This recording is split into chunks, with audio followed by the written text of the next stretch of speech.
알아두면 유식해지는 경제학 지식. 그렇게 붕괴가 시작되었다. 2025년 도널드 트럼프 행정부의 관세 인상을 무기로 교역국을 길들이려 하는 가운데 상대국의 관세 보복이 세계 경제 공황을 유발할 것이라는 예측이 있다. 1929년에 경제대공황의 원인 중 하나인 보호무역주의가 다시 발생한 것이어서 그렇게 붕괴가 시작되었다가 관심을 받기 시작했다. 무엇이 경제위기를 불러일으키는가? 돈을 벌 수 있다는 도취감에 모두가 속은 결과 세계의 경제학자들은 이 재앙과도 같은 사건에서 많은 것을 배웠다. 그들은 미래의 대폭락에 어떻게 대응할 것인지에 대한 도움이 될 만한 교훈을 얻었다. 우리도 이런 교훈을 얻기 위해 먼저 대폭락이라는 사건을 통해 분명하게 드러난 도취감, 신뢰성 및 그 여파로 이루어진 세 단계를 분석할 필요가 있다.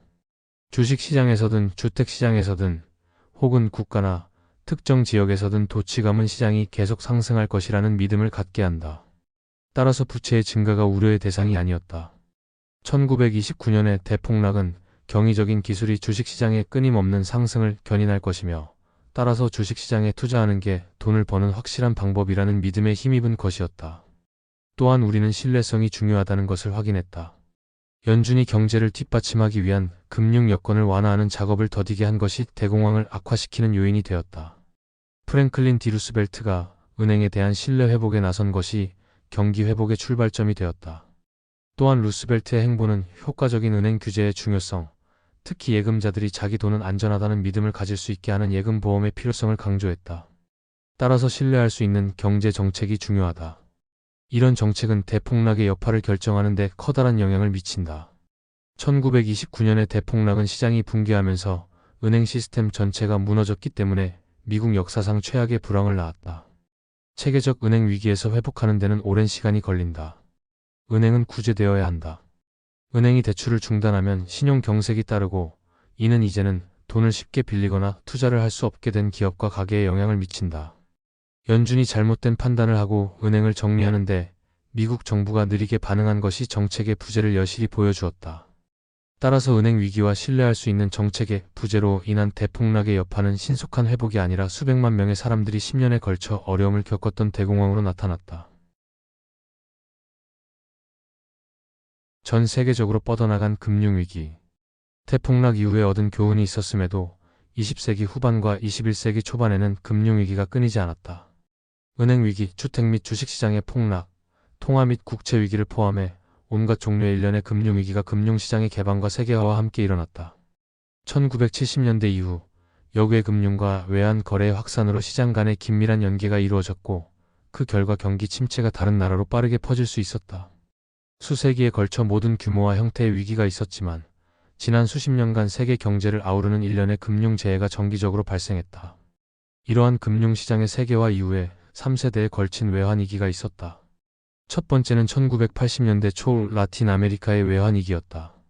그 뒤를 이어 1992년에 유럽 국가들의 통화 가치를 독일 마르크화에 고정시켰던 유럽 환율 메커니즘이 붕괴했다. 세 번째는 1997에서 1998년 아시아 금융위기다.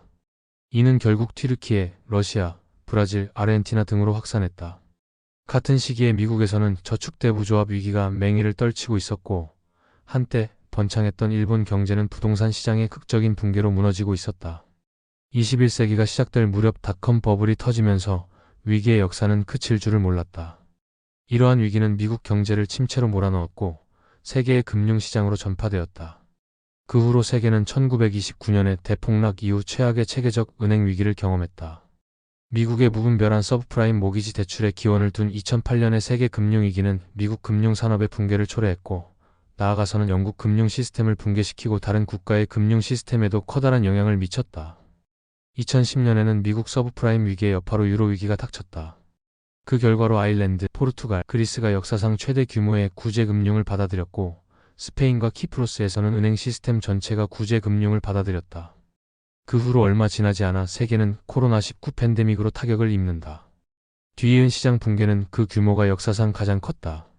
금융시장은 사상 최고 수준으로 폭락했고 실업수당 신청 건수는 대공황 이후로 그 어느 때보다도 급격히 증가했다.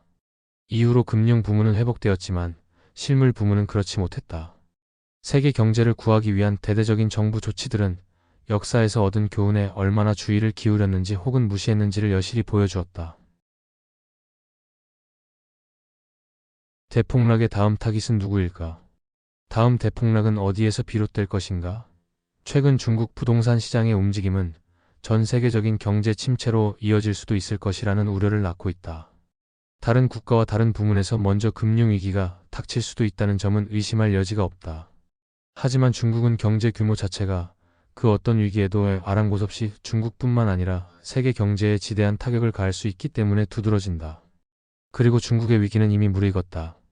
중국 경제는 지난 40년 동안 끊임없는 성장을 하면서 심각한 금융위기를 피해갔다는 보기 드문 특징이 있다. 물론 중국 경제는 불안과 호황을 겪었지만 폭락은 일어나지 않았다. 이렇게 된 이유로 국가가 직접 금융 시스템을 장악하고 여러 혜택을 제공한 사실을 들 수 있다. 그러나 오랜 세월에 걸친 경제의 역사에서 알 수 있듯이 부채가 증가하고 취약성이 커짐에 따라 중국 경제도 위기를 경험할 것이다. 그렇다면 그 위기는 아마도 진정한 대폭락이 될 것이다. 중국이 경험하게 될 위기의 성격과 충격은 독특한 모습으로 나타날 것이지만 다른 금융위기에서 본 것과 같이 부채가 도치감에서 비롯되고 각급 기관들이 신뢰를 잃는 모습이 이미 나타나고 있다. 때로는 위기에 몇 가지 요소가 관련된다. 예를 들어 1990년대 후반 아시아 위기는 금융위기와 외환위기였다. 2008년 세계 금융위기는 주택시장과 은행 부문의 붕괴였다. 또한 부동산 시장이 폭락하는 사례가 여러 번 있었지만 대부분 2008년 세계 금융위기를 촉발했던 미국 서브프라임 위기 같은 규모의 금융 붕괴를 촉발하지는 않았다. 일본의 부동산 시장 붕괴는 확실히 그랬다. 1990년대 초반 부동산 시장의 붕괴는 일본에만 국한된 것이 아니었다. 1980년대의 과열 이후로 다수의 국가가 부동산 시장 붕괴를 경험하면서 세계적인 경기 침체로 이어졌다. 이 책에서 본격적으로 다루는 모든 폭락은 어떤 식으로든 대폭락으로 여겨진다. 우리는 수세기에 걸쳐 금융에 관해 어리석은 판단을 했으며 앞으로도 계속 그럴 것이다.